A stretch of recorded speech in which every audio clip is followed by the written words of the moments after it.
Hello friends, welcome to বাঙালির ভুরিভোজ। আশা করি আপনারা সকলেই ভীষণই ভালো আছেন।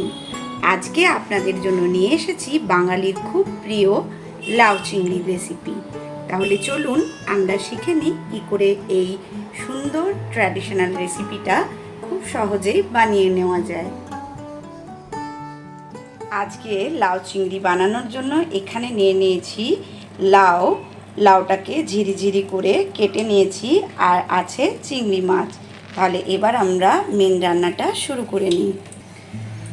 কড়াইয়ের মধ্যে 1 চামচ সর্ষের তেল দিয়ে দিয়েছি। এবার চিংড়ি মাছগুলো গরম তেলে ভেজে নেব।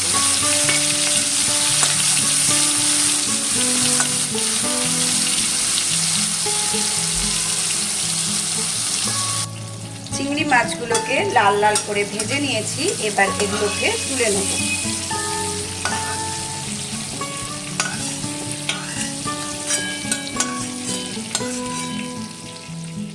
মাছ ভাজা এই তেলের মধ্যেই বাকি সমস্ত রান্নাটা আমি করে নেব।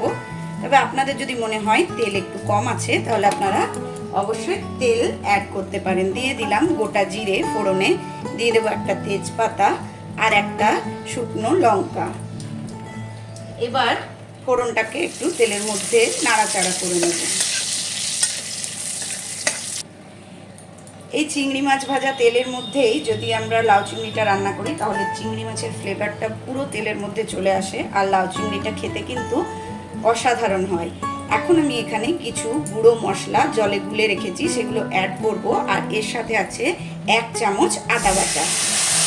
গুঁড়ো মশলাগুলো হলো জিরে গুঁড়ো 1 চামচ, সামান্য কাশ্মীরি লঙ্কার গুঁড়ো সুন্দর একটা রঙের জন্য, 1 চামচ আছে আদা বাটা, আর আছে হলুদ গুঁড়ো। মশলাগুলোকে আমি এবার সুন্দরভাবে কষিয়ে নেব। মশলাটা সুন্দরভাবে কষানো হয়ে গেছে। এখন কেটে রাখা লাউটা এর মধ্যে আমি অ্যাড করে দেবো।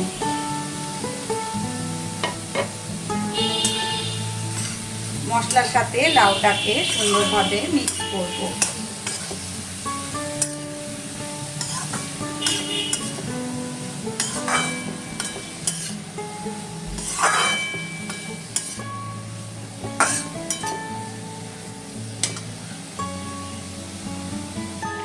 এখন আমি এখানে অ্যাড করব স্বাদ মতো একটু নুন।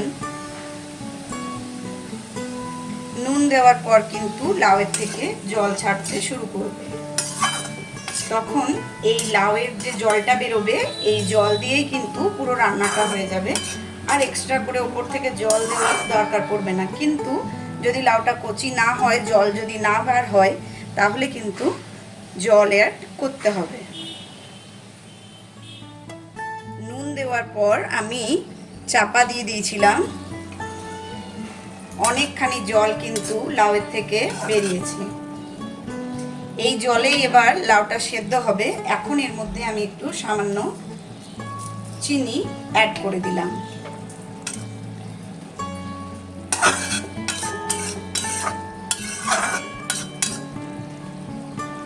এবার চাপা দিয়ে লাউটাকে সেদ্ধ হতে দেব।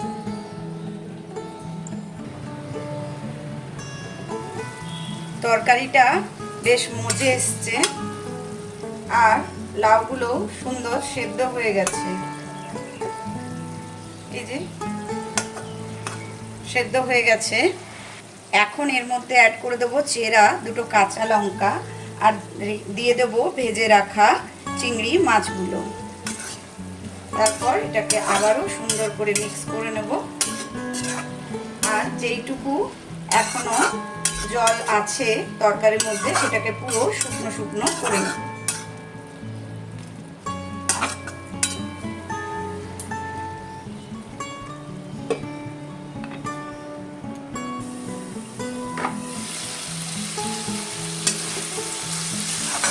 তরকারির পুরো জল কিন্তু একদম শুকনো শুকনো হয়ে গেছে।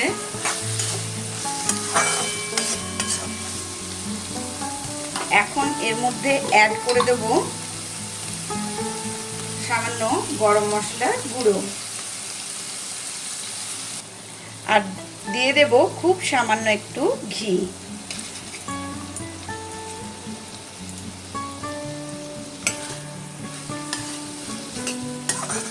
আজকের এই লাউ চিংড়ির রেসিপি যদি ভালো লাগে তাহলে অবশ্যই রেসিপিটাকে লাইক শেয়ার করে আমাকে কমেন্ট করে জানাবেন আপনাদের কেমন লাগলো।